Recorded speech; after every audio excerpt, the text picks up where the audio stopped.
28 জানুৱাৰী 2013 বাংলাদেশ ভ্ৰমণৰত তদানীন্তন গৃহমন্ত্ৰী সুশীল কুমাৰ সিন্ধেৰ সৈতে বাংলাদেশৰ গৃহমন্ত্ৰী মুহিউদ্দিন খান আলমগীৰৰ বৈঠক।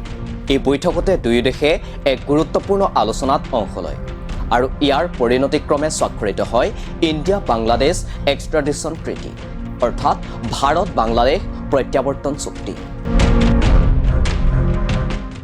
এই চুক্তি অনুসৰি যদি বাংলাদেশত ভাৰতৰ কোনো অপৰাধী ধৰা পৰিছে তেন্তে সেই অপৰাধীক ভাৰতৰ ওচৰত বাংলাদেশে সমজাই দিব লাগিব আৰু যদি ভাৰতত কোনো বাংলাদেশৰ অপৰাধী ধৰা পৰিছে সেই অপৰাধীকো ভাৰতে বাংলাদেশক সমজাই দিব লাগিব। তেতিয়াৰ বাংলাদেশৰ শেখ হাছিনাৰ চৰকাৰে ভাৰতৰ তদানীন্তন ইউপিএ চৰকাৰৰ গৃহমন্ত্ৰীক দুদিনীয়া ভ্ৰমণৰ বাবে আমন্ত্ৰণ জনাই এই চুক্তি কৰিছিল। এই চুক্তি অনুসৰি বাংলাদেশৰ জেলৰ পৰা আলফা নেতা অনুপ চেতিয়াক ভাৰতে ঘূৰাই আনিবলৈ সক্ষম হৈছিল। ঠিক সেইদৰে শেখ হাছিনায়ো তেওঁৰ দুই পিতৃ সন্তাক ঘূৰাই নিছিল।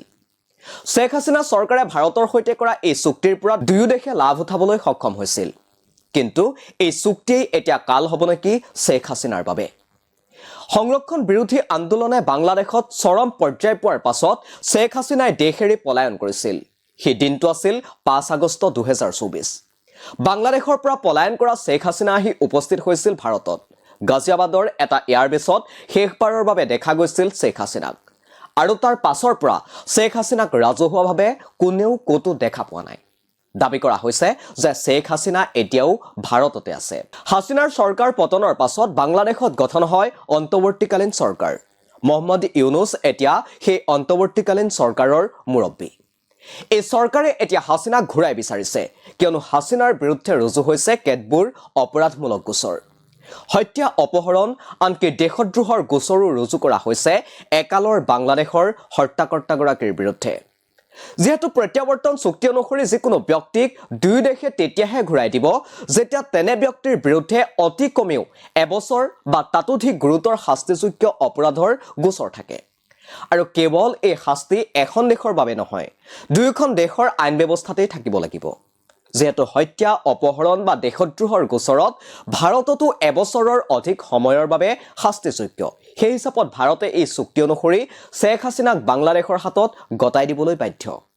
কিন্তু ভাৰতে বাংলাদেশৰ এই দাবী নাকচ কৰাৰো থল আছে আৰু এই সুযোগ প্ৰদান কৰিছে খুদ প্ৰত্যাৱৰ্তন চুক্তিয়ে। কাৰণ চুক্তিৰ 8 নং দফাত প্ৰত্যাৱৰ্তন অস্বীকাৰ কৰিবলৈ কেইবাটাও ভিত্তি উল্লেখ কৰা হৈছে।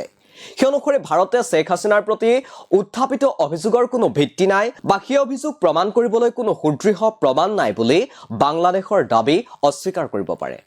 লগতে ভাৰতে বাংলাদেশক এই পৰামৰ্শ দিব পাৰে যে তেওঁলোকে শেখ হাছিনাৰ বিৰুদ্ধে তেওঁলোকৰ আদালতত গোচৰ চলাওক।